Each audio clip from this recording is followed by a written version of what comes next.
Nomad Podcast.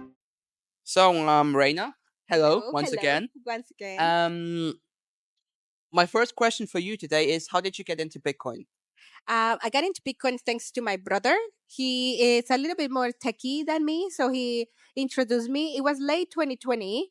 Um, so, for the whole pandemic and all, Yeah. I was thinking we are living in a crazy world, but I really didn't know about Bitcoin. And then that's why when we got introduced and we just saw it as a way, to get more dollars. But then I started studying it and a lot of things started to click. And I was like, okay, perfect. It seems that this is what I was hoping for or waiting for. Let's see if it's true. And that's how I went down the rabbit hole. Yeah. Uh, Yeah. so, when did the idea then come with Mi Primer Bitcoin? Was that a rapid decision, or did you really plan it everything and? Yeah, no, actually. So, Mi Primer Bitcoin, as an organization, we're an NGO, a non-profit based in El Salvador, non-governmental either. And so it was founded by John Tenehi. He's from New York and he lives in El Salvador now. He has a kid in El Salvador too. But so he started it end of 2021. And I heard about it. I heard about it, I will say like in 2022, actually. I Yeah. just didn't wanted to be involved, or I just thought that maybe it was just a bunch of nerds. Yeah. I saw it and I saw that they would have meetups, but I was already studying Bitcoin on my own, but I really didn't feel comfortable still to go out there and try. And I'm a woman, so it was a little bit intimidating because I was thinking that I didn't know enough. But then I started to collaborate. Like I was like, okay, let's see. So I was volunteering, going to graduations with the kids, and I saw what they were doing. And then I was like, okay, this is really cool. Like this is very nice, and I don't need to be there super technical either. Yeah. We have our Bitcoin diploma is like a very basic one. That's not a book for Bitcoiners. That's for people that wants to learn from zero to something, right? And then you pick up your path. Yeah. So I saw it and then I took it. I took the course and then I told them, hey, listen, like if there are any, hours, I can teach classes on the weekend maybe because I was still having my job. And then that's when they eventually said, hey, you know what? We want a teacher to go to Guatemala. Long story short, I went. And that's when I was like, I want to do this for Okay. a living, right? So I wanted to dedicate my energy, my time. I mean, still make a living, but at least to do something better, right? Like to a And good what one you love? and what I love correctly. Yeah. Because I love to what I do. And for example, I don't want, like in mining, let's say, like I do my contribution with what I can.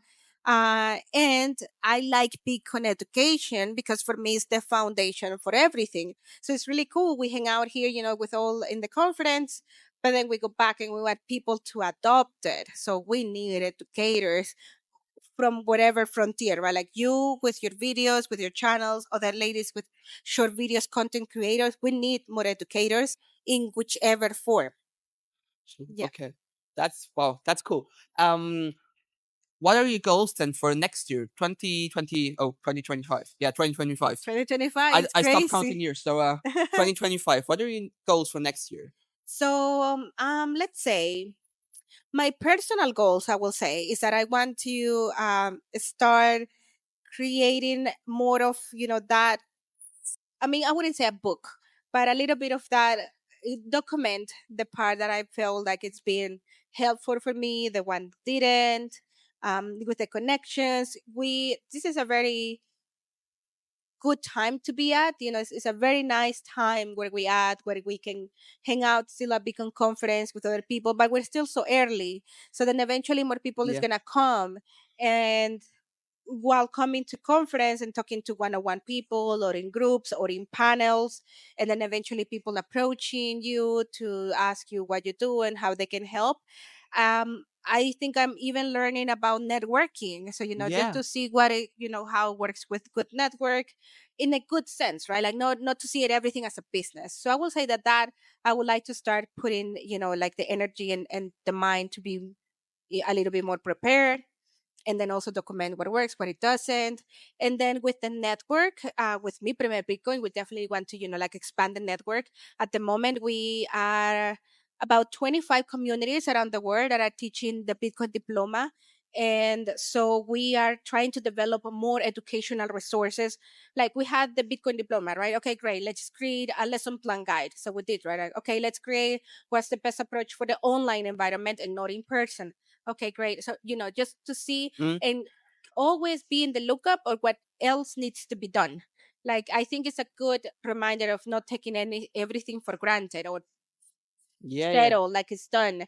Bitcoin is early, we're still new and then still developing. So why shouldn't the resources be the same for our newers, right? And then to provide more opportunities to have that path for the people, for example, in El Salvador that is studying the Bitcoin diploma, to have also a path to work, to see the ones that are actually, like very into it, and maybe either a Bitcoin company or something associated. It doesn't have to be education, but there is a lot of companies moving to El Salvador, like headquarters, like Mm, Strike, like mining companies. yeah. So it'd be cool, like you don't have to emigrate to look for another job now. You can just be in your own country. So to help with these resources for them, and then to provide even more. Like, okay, so now you went through the Bitcoin diploma, which is zero and basic and financial literacy from zero to something. Now here is the mining one.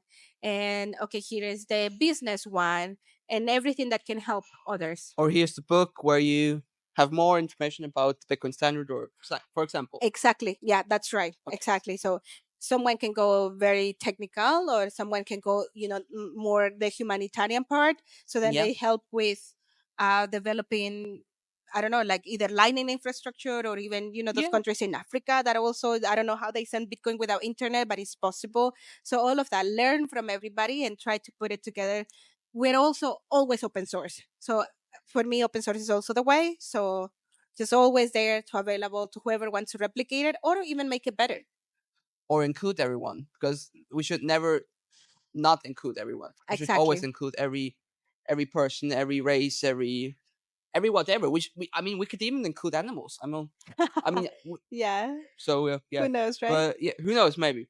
That would be strange if you see like a dog running around with like an orange T-shirt with the Bitcoin logo, but it wouldn't surprise me. So I have a friend that has a dog, Wally, that his dog is named Satoshi. And I was like, he was like, that's another opportunity for Orange Pill. So when someone asks yeah, me my dog's name, then I tell them Satoshi and who Satoshi is and why Satoshi. And I was like, okay, that's a good approach. So that's also his older way to Orange Pill people, you cool. know? So yeah, thank you. That was No, all from Chris. me. So cool. Thank you. Okay. Nomad Podcast.